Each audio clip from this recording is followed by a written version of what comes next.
and Hold you're.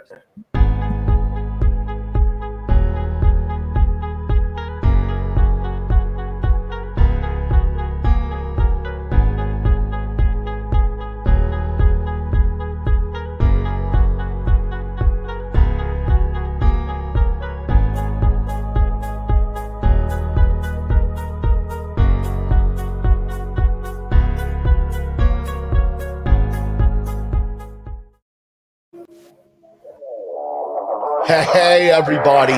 Welcome to this very special thing here, Speaking of Schmoedown. And we got Frenchie here with us. How you doing, Frenchie? I'm good. I'm excited when you tell me about this test on stereo. If we can break the code and maybe be the first to find a way to do a 4-way stereo, I was all in, my friend. Yeah. I think we might have it too. And here to help us try this out, we've got SugeKnight from Let's Get Ready Network. How you doing, bud? Hey, what's going on, Jay Wade? How you doing, man? Thank you for having me. Doing very well. Thank you. And Gold Leader, a new member of the Schmoedown here. How you doing, sir? I'm very good. Can you hear me? I switched mics. Yeah, we can hear you. I am very good. I have the fire in my belly, and I'm here. Excellent. And like I said, this is a test that we're trying to see if we can fit more people on stereo. So anyone listening on stereo, please leave us a comment right now and let us know, can you hear the music when it played? Can you hear all of us talking? Let us know what it sounds like on your end and let us know if we're doing okay. But yeah, I just want Schmoedown. That's how I want to get it started. Just Schmoedown.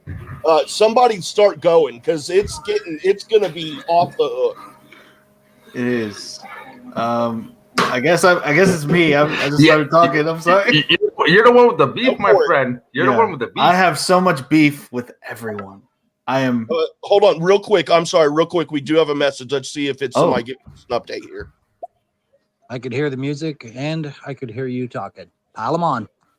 Yeah, right. Baby, we found a way. Yeah, I just muted my mic right now, and I could hear everything. I could hear Gold Leader talking. So yeah, I think everybody should be able to hear me talking. Cool. So we broke the code, motherfuckers. We did it. You know, my favorite shit in movies is when the characters is doing something super risky, and they're like, "Man, that's not gonna work," and everyone's like, "It could." Theoretically, and then they do some crazy shit and it works.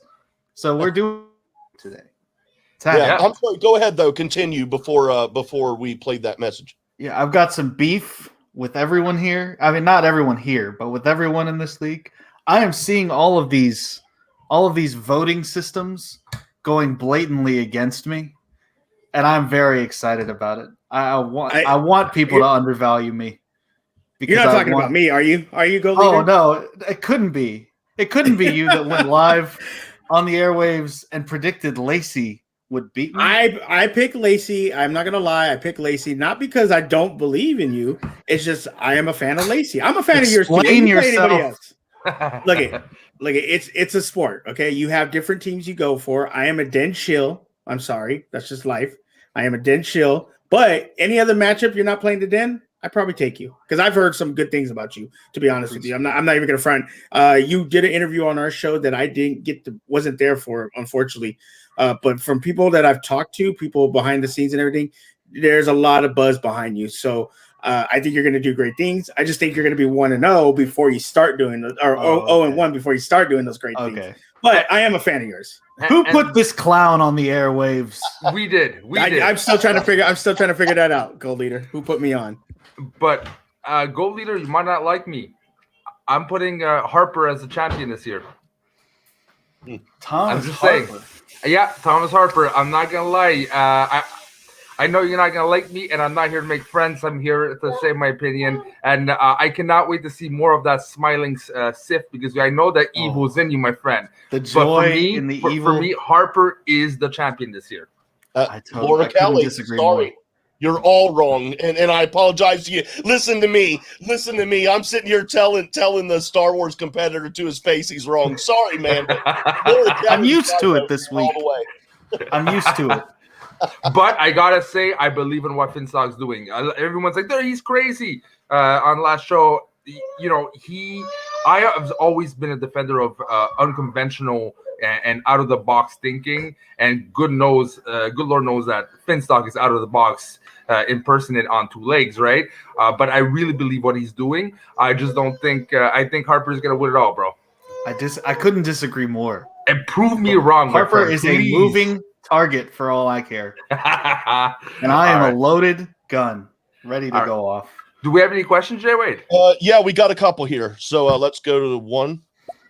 So this is interesting. Curious on how you did it. It's still weird hearing Suge's voice come out of Jay Wade's mouth talk. Yeah, when did Jay Wade get a Hispanic voice? That's what I want to know. I don't know, man. No, it is interesting. I watched Spanish really bad. I mean, I bombed Spanish. Our teacher wasn't any good, man. He taught us how to memorize dialogue. He didn't actually teach us like how to speak Spanish. We just would say, memorize this dialogue and then recite it with a fellow student and then grade us. And I'm like, okay. But we got another one here. Let's take a listen. Andrew DeMalanta. That's who's winning the Star Wars chapter. Oh, all right. Look at DeMalanta's hat thrown in there. We did pick predictions last night on our show for the next couple for a lot of the matches that are coming up. Look, I interviewed Andrew DeMalanta. His story is amazing. I think last year he was one of the most underrated players. He came back from an 0-2 record and was a 5-pointer away from being in the championship match.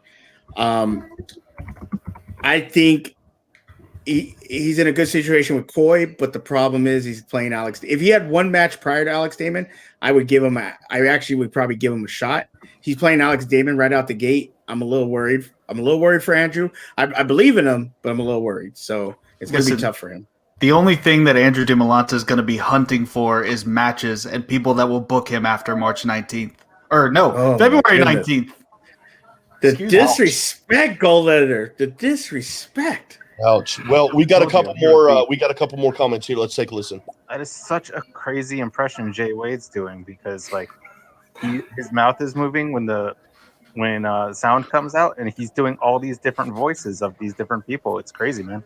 And look, just make it even crazier. Jay Wade's French. Alors, si tout le monde savait pas, il est capable de parler en français et c'est vraiment, il a appris français en 2 secondes de même. So,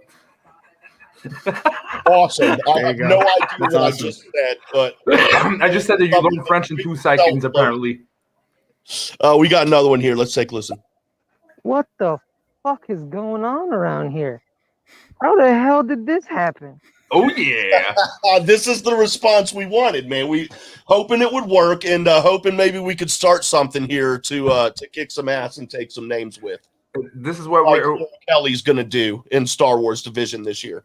Me and Jay Wade wanted to change the game, and I think we're changing the game, especially on stereo right now. We've been very active, and he's the one who brought the idea. But I'll dare these guys to try to figure out how we did it, because it's all from Jay Wade's brain, man. Yeah, don't give it away, Jay. I know, but don't give it away. I'm not giving it away, dude. I ain't even gonna tell you off air. Like, even if we met in person, I can figure it out because you told me what you're using, but I'm saying don't give it away. Like let Christian Harloff message you. Let Christian Harloff message you. Whoa! But we will reveal something. We're using Black Magic, aka the Force. That's all I'm gonna say. Yeah, exactly. Well, they call it on Dathomir. The Night Sisters use the Force, the dark side of the Force, but they call it magic. But it's magic with a CK instead of a C. I only say that because it's not going to be a question in the Schmoedown. So y'all take that trivia and I'll let you know. We got a comment here. Let's take a listen. I can feel my brain splintering. What the fuck is going on? Baby. Yes. I just hope Harloff listens to this right now. It just melts his brain. Yes. Oh yeah. Oh, you're gonna get a message. How'd you guys do that? And I will go ahead and say now that we know this works, we will be doing Speaking of Schmoedown on stereo now too on Saturdays. We usually it's live at 11:30 a.m. Pacific time, 2:30 p.m. Eastern time. And we do it on StreamYard onto the YouTube. But we're also going to stream it on or play it on the stereo too. So you guys, if you like the stereo, you can listen to that show now too on stereo starting this week. But hey, I just thought of something, Frenchie. Maybe it'd be interesting right now to get these guys' take on hard questions from today. Yeah, okay, but I'll start, if you don't mind. I'll start off the question. Yeah, go for it. Because right now there's so much depth. There's going to be so many more matches, and after a while, you can't always recycle the goddamn same questions, or just say it a different way. Is it inevitable that we're going into D+ territory and into Rebels and all the other shows? Because especially in D+, the fringe between TV show and movie is pretty on the line. It feels like we're watching long time movies, right? So do you think we're going that territory in the future? Here's kind of my theory with that. I think that I don't think we're going to go into TV shows necessarily. I think actually what's more likely to happen is they go into the miniseries that are coming out. The Ahsoka series, the Obi-Wan series, things like that. Probably stuff like that before the serialized stuff like Clone Wars, Mandalorian. At least I would probably say. Okay, yeah, that's what we meant though, like the shows coming up. Sure, I would probably say it's more like the contained like 6-episode series that will be added. Okay. But I think there's still a good wealth of knowledge to be asked about in the movies. I think we could go even deeper than we have.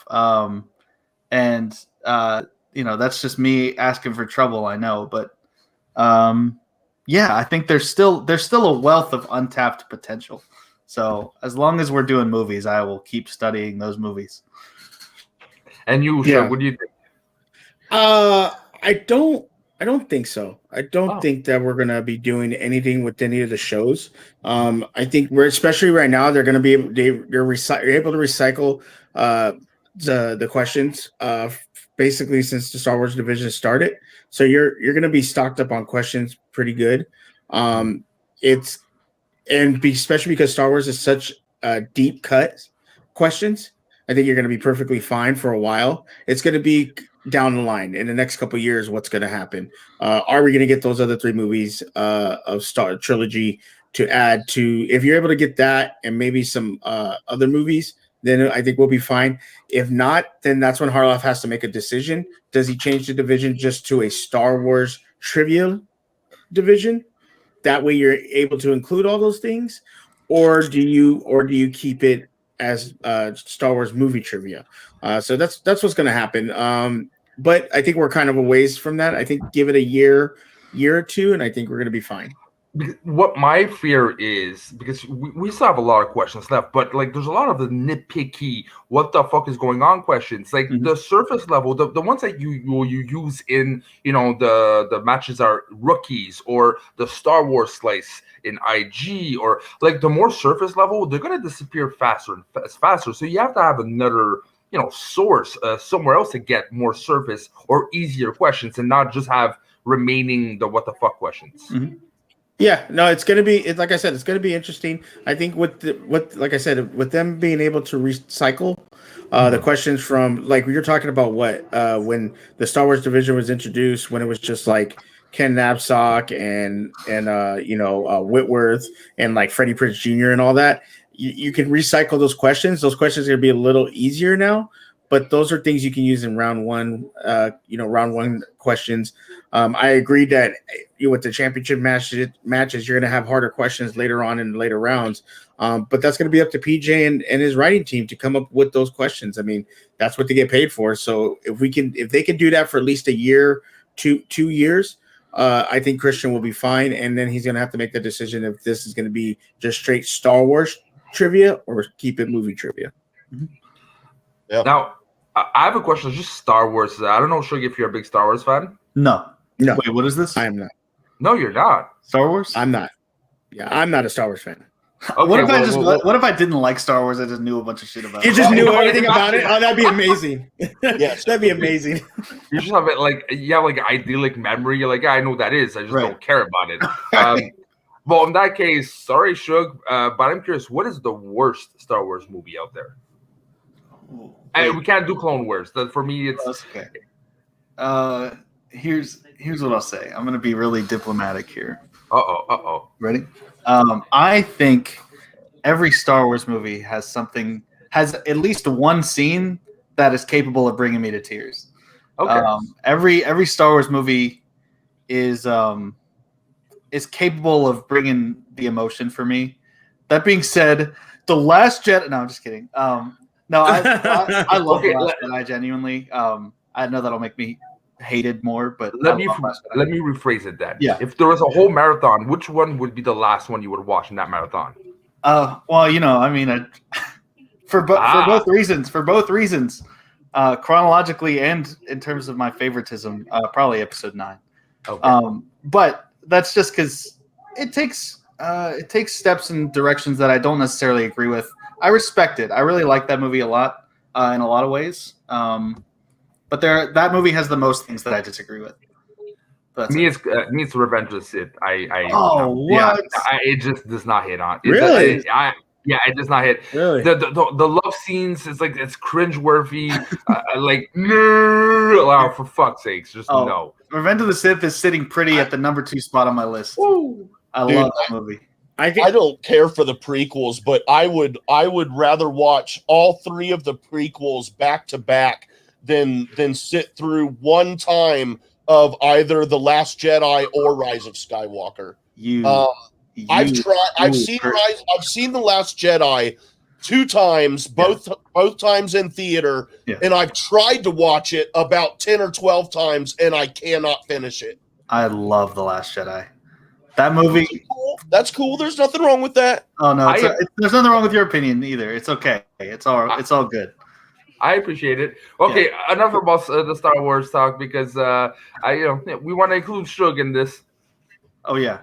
Okay, but for me, I don't like Phantom Menace. I think Phantom Menace would be the worst. I mean, I'm not saying that I haven't watched Star Wars. I've watched every Star Wars. I've watched pretty much every movie. I just not a fan of Star Wars. This is not my Marvel, DC, my thing.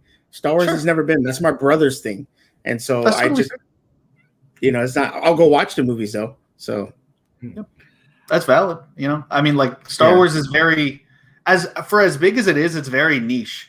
Like I'm surprised that as many people like it as they do. Because it's super cheesy, it's super weird all the time. Like it's for the fans, like it's inconsistent. Like there are really great movies, and people hate the others. So I'm surprised it's like this huge phenomenon. But I think, that's valid. That's all good. I might shock or have hate towards me, but I'm actually more of a Star Trek fan than Star Wars. I love Star Wars. But for me, Star Trek has always been my jam. It's memories about for me, my mom watching The Next Generation. Yeah. It might be not better, but I think I have more of emotional tie to Star Trek than Star Wars. It's definitely more cerebral too. I think there's it brings up a lot of really interesting ethical dilemmas that I can really get behind. There's that one episode. It's one of the most famous TNG episodes, Measure of a Man. Yeah. Where they decide what is and isn't a human. That's really compelling. So that on trial is awesome. It's awesome. Anything with Data is awesome. I totally agree. Yeah. But yeah. Shug, you're not a big Star Wars fan. What are you a fan of then? Like, is there any specific franchise or genre that really floats your boat? I'm a huge Marvel DC. I grew up at the comic book store. That's what my mom was a single mom. And so there was a comic book store around the corner. During the summertime, she would give me $10, $15 and say, stay there all day until I get home from work. So that's what I did. I collected cards. That's where I learned the game of Magic the Gathering, had a bunch of comic books, collected a bunch of Flash, Captain America, Wolverine. I had the first 4 original Wolverine comic books that I bought with my own money. Marvel was my jam. I haven't had a comic book in like 10 years since I got out of high school. So it's really weird now that I talk about it, like how much I loved it, and I don't do it anymore. So, but yeah, Marvel, DC, the comic book era was my thing. Shug, how much did you flip shit when those portals opened in Endgame? At the end, I lost my thing because what really did it for me, especially with that, is because I have my younger son. Yeah. I took him to pretty much every Marvel movie opening night, and so to see Endgame was the last one we seen. Marvel, and he was just so happy. And so sitting next to me, I got chills from it because he was like, Dad, they're alive. And he's like, you see what's happening? I'm like, yeah, hey, quiet. The people watching the movie. And he's like freaking out. So it's like, it was awesome being a dad, hanging out, with your son. Especially, for me, that was my thing with my dad was when my parents split was movies. My dad would always pick me up to take me to movies. So it was nice to have my son watching movies because that's what me and my dad did. So awesome. Yeah, it was awesome. Yeah, it was awesome. That's really cool. I've never seen a movie unite so many people together like Endgame did either. That's like the only time, even for Force Awakens, and there were like a shit ton of people for Force Awakens. I've never seen anyone lined up outside a theater just to get into the building until that, because I'm from a younger generation where we don't have to do that. But that's the only time I've ever actually seen people like lined up out the door. I was lined up outside the door to the theater. Sorry to interrupt. We do have another message came through here. Let's play this real quick. See who we got. To me, like adding things like the Clone Wars and Rebels would just further detach the Star Wars division from the rest of the movie Trivia Schmoedown. Like at that point, it might as well be its own thing because like it doesn't connect to the rest of the Schmoedown. Yep. Especially if you're gonna add TV when the rest of it's the movie Trivia Schmoedown. I get it, and there is a defense to say like, sorry, my language, fuck like Clone Wars, like the animated stuff. But when it comes to like the newer expanded stuff like Mandalorian, Acolyte, the new things coming out, that is, like it or not, interconnected to the movies. And that's the thing, right? It's the format of it. The format is TV show. But let's say 10 years ago, Mandalorian would have been a movie. Yeah. It adapted to the times that we live in, right? But it would have been a movie. Mm-hmm. So for me, anything that interconnects and is live action should, because yes, it's an exception, but if there's things you have to watch sometimes in the show to maybe, understand things from movie and vice versa, which I think they're going to do more and more progresses. Yeah. It only makes sense to me to add it in, even though that, technically it's not a movie. Right on. We got another message here too. What's going on, everybody? Dagan here, just stopping by to say hello and see how you guys are all doing tonight. But I also wanted to get your thoughts on WandaVision. You guys, since you're talking. I haven't seen it. I'm waiting to see it. Overall, and what do you think might happen in the last 3 episodes? Shit's getting pretty fucking crazy. But I guess your choice if you want to do spoiler talk or not. But that's just my overall thought is insanity. You're good. Give us like 1 minute. I'll tell you here because we're gonna. You guys have watched it, right? Yes, I have. No, I haven't. Oh shit! You want to take off yours too? All right. Okay, dude. WandaVision is fucking crazy, man. It's getting nuts. It is. There are just like there doesn't seem to be a solid through plot line. You know what I mean? But there are just like it's like so many Easter eggs. Or no, like I said it the other day, it's like a mosaic. It's like right now we're so close and we're seeing all these little itty bitty pictures, but then as you stand back, you see a big picture. But right now all we can see are these little things that don't really make sense, but they kind of connect a little bit. I love this show. I agree. What are you thinking of it? No, it's actually like it's essentially like what I thought was happening is it's Wanda's own reality.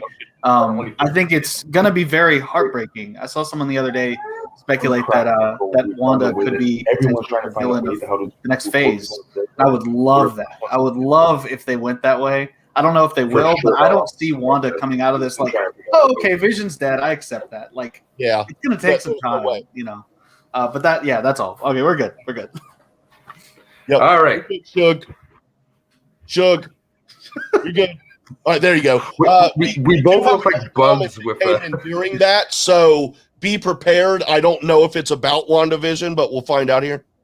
Yeah, Mandalorian would not have been a movie. The first season would have been like 5 minutes of a movie, and the second season would have been very much abbreviated. But there's ways to write around, like people sometimes. Not a movie. I have to agree. I have to agree, Frenchie. I don't think Mandalorian would have been if anything, it wouldn't have been a good movie. The reason why it's working because it's in a TV format. Now I get what you're saying. You're interconnecting the movies with the show, so it makes sense that it probably you could use it in Schmoedown. But the reason why it's working is you can develop it longer. Because think about it, it's a half hour to 45-minute show, and you have 8 episodes. So it's basically a 4-hour movie, but nobody's going to sit through a 4-hour movie. Usually they're going to sit through an hour 45 to a 2-hour movie. So they're able to flesh out characters. They wouldn't be able to do that in a regular movie. That's why I agree with what you're saying, but I disagree. The story would have been different, but they could have still be inspired by a John Wayne Western Mandalorian thing. The story probably would have been completely different, but if they would have taken the concept 10 years ago and ran with it, it would have been a movie, and it would have been a Western for 2 hours. The content we saw on the show would not have been the same thing on a movie, but they still would have tried. If that's because Han Solo failed, I think they probably didn't do it that way. The first 3 episodes would have been one contained movie. It would have been about questioning his beliefs, because you get all those pieces in the first season. They would just have to throw them into the first 3 episodes. Like Mando was a foundling, and he notices that the only thing that got him out was a Mandalorian trying to save his life. And when that tiny hand comes up out of the little what's it called? A bassinet? What was it? The baby carrier. Whatever. Baby carrier. When the little hand comes out, and then it's like you think of Mando's hand reaching up to the Death Watch Mandalorian that saved him. Like that's a perfect arc for a movie. So ending it with the raid on, I guess it was Navarro, with all the Mandalorians coming back out of hiding to save him and to help him out. That would have been perfect way to end it, right off into the sunset. Classic Western shit. I love that. Yeah. Jay, wait, I'm just curious. How many listeners do we have total are present right now? We've been holding steady at 7 pretty much the whole time. So nice. Well, thanks for everyone from beginning to end, man, for this test that last minute pop. Let's try it. And the Shug and Gold Leader were nice enough to last minute say yes as well, man. Yeah. And also, real quick, like I said, we'll be doing Speaking of Schmoedown on stereo here now too from now on. That'll be on the JCast network on stereo. So subscribe to that. That's where we'll be. I've got that set up already on my other phone for Schmoedown specifically. So because I don't intend to, I got all kinds of stuff to talk about on my personal account on stereo. It won't just be Schmoedown. I got all kinds of crazy stories about blowing up mailboxes and shooting road signs with shotguns and shit like that. So fast before we end, Gold Leader, I do have a question for you, because last time we talked, you just got noticed that you were with the Finstock Exchange. Now time has passed. Yeah. Could you tell me a bit about the dynamic with Finstock and the group? Is it what you imagine, or is it different? Or just tell us a bit the progression since last time me and you talked. Well, we all hate each other for what? No. Yes. We actually, we've been talking quite a bit more than I thought we would. There's a group of people now who gets all the shitty movie references that I'm making, and that loves this stuff in the same way that I do. And so I went into this thinking like I'm gonna win belts and I'm gonna win them for me, but now I also want to win them for this group. I want this group to sit pretty at the top, not only so I can make money at the end of the year, but so that we can have that sense of pride as well. Money's good. Yeah, I mean, money's great. I'll take whatever. I'll take it. But I want to win for this team, and I feel like this is a real tight knit team now. So anyone who denies it, anyone who puts us 8th on the faction rankings, what are you even doing? What? I don't understand. You do not want to hear my honest opinion. I almost gave him an aneurysm when we did who won the draft, because originally behind the scenes, right, for us, Frenchie talks about, we take 2 sides of the coin, and even sometimes we don't fully believe it. We will defend it and try devil's advocate it. Originally, I was gonna say the Den, right, because overall they did the most balanced one. Mm-hmm. we were supposed to tell each other, but this loudmouth is like, they won the thing. I'm like, thank you for telling me. So in my mind, it's like, wait a minute. Okay, so let me find like this the one I think the best concept, and I chose Finstock, and I really went into it because it's true. I do understand what he's going for. This guy the whole time was like, no, I have nothing now. I have nothing personally against anyone in the Schmoedown. Sure. Like on a personal level, I have nothing against anyone. I don't know any of them really. You know what I mean? But as far as like if we're talking about the Schmoedown and we're talking about like characters and all that kind of stuff, we're just talking about the Schmoedown in general. I have nothing against Bobby Finstock. He cracks me up. I think he's overrated as a manager, and I don't understand the hype whatsoever. And I don't have that much faith in him after last season. Let me tell you about a little baseball team. Opportunity of all the factions, and he just blew it time after time after time. It was a complete shit show. Yeah, go ahead, Shug. If you ever think you guys are gonna get Bobby Finstock on your show now, you can forget about it. Yeah, you guys are just not. I'm gonna tell him what you said. I'm giving you guys a hard time. I'm giving you. Frenchie's looking at me like, "What do you mean?" God knows he's not listening. What? No. I'll be straight up. Like we have this concept, but for me, the Finstock is probably the boldest and the one that for me makes more sense because it's the riskiest. It's definitely the riskiest. Right. Big risk, big reward. It can blow up in their faces, and Roka said as much, right? But for me, the question was who did the best draft. For me, take that off. Who did the best concept? For real, it's Finstock off the roof. He's the one that had a plan, and not just let's see who I can get. No, he did a formula and condense it and try to find the missing pieces. And for me, it's smart to do that. It's more than smart. It is probably going to change the game. Even if he doesn't maybe win, if he goes top 3 when no one gave him a shot because it's the craziest thing they ever heard of, most people are true geniuses are made fun to be crazy because it's so outside the box that people can't comprehend it. And time again, Finstock is like, oh, you're crazy because he's a fucking genius. I'm sorry. And people don't get it most of the time. Here's what's gonna happen. Come 2021, come winter 2022, everyone is gonna be drafting these nobody players, these nobodies, because we will be sitting pretty at the top. Let me tell you about a little baseball organization called the Oakland Athletics. They picked nobodies, and they made the largest winning streak in American League history. So, and even the Red Sox took that concept and won the championship, if I'm not mistaken, right? I don't baseball that well, but though, guys, there's more to it than stats and all that kind of stuff, man. There are outside influences that come into play. Someone's having a bad day. Someone's just they didn't get a good night's sleep. But we got another comment here. Let's take a listen.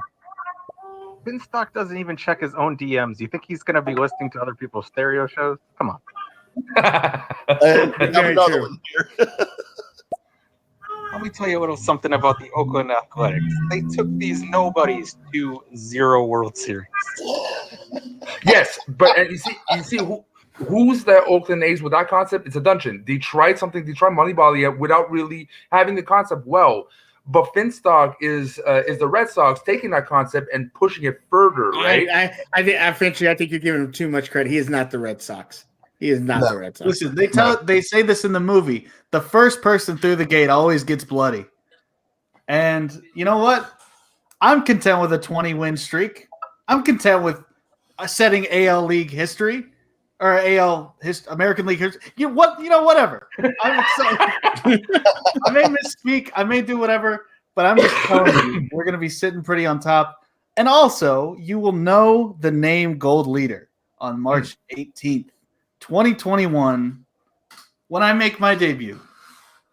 That's all I'm going to say. We're looking forward to it. Got another message? I was going to say we got 3 more messages out. Oh, wow. Gold Leader. By the way, don't use the Oakland A's as an example because, they had a massive win streak, but they won no belts, no championships for it. It's been said Moneyball does not work in the playoffs. So bad example. I disagree with this. Come on, Let me man. tell you something. You don't tell me what I can and can't say. That is my co-host, Mr. Ferris Mutana, and I think the other gentleman, ASG, he's a new member of the LGR network. So, oh man, I'll tell you what he is. He's a clown. We got to hold that thought, Frenchie. Don't forget it. Man, you know what? Fuck you, ASG. You took my comment, you motherfucker.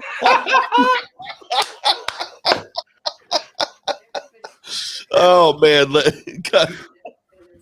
I mean, if you look at the rosters on paper, it's really difficult to argue that the Dungeon does not have the best roster on paper. But when you look at the Exchange's roster, they're either going to be the best team in Schmoedown history or the worst. We'll see. There's no in between. But here's the thing, and I think Finstock, what he showed is there's a gaping hole in the fan reaction and all the community, because we can only contact those who we can contact. We can only have to contact those who reach out to us, or we reach out to them, or we see he's on that show, so let's get him also.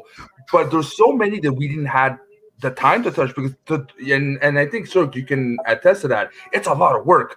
It was crazy to get all those interviews done in such a short period of time. So we couldn't touch everyone, and not everyone can touch everyone too.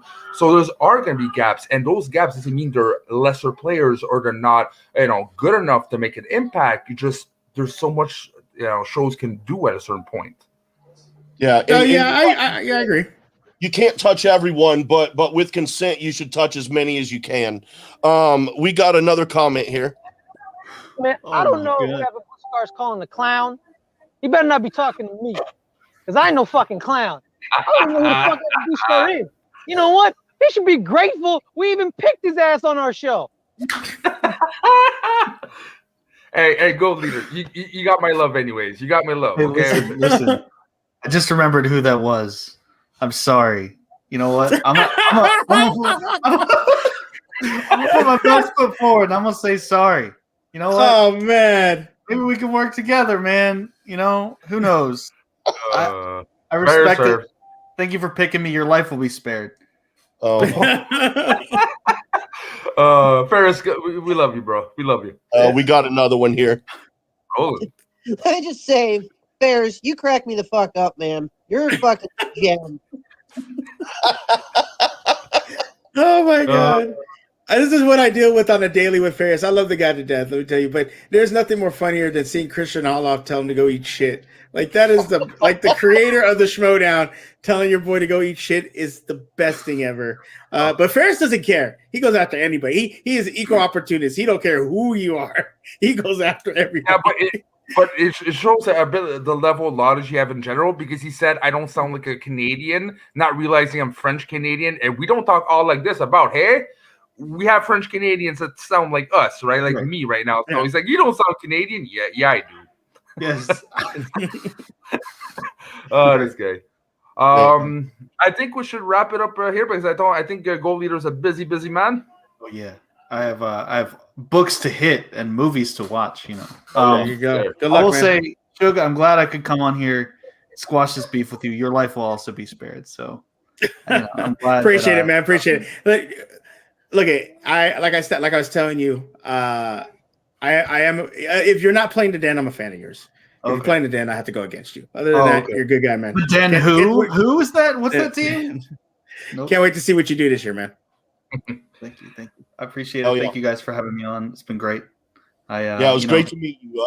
And we'll have you on our official show here sometime soon, man. And check in on you through the season. So yeah, good luck. Be watching, y'all. Hell yeah. Thank you. Right. Frenchie, you got any closing words before we wrap it up here?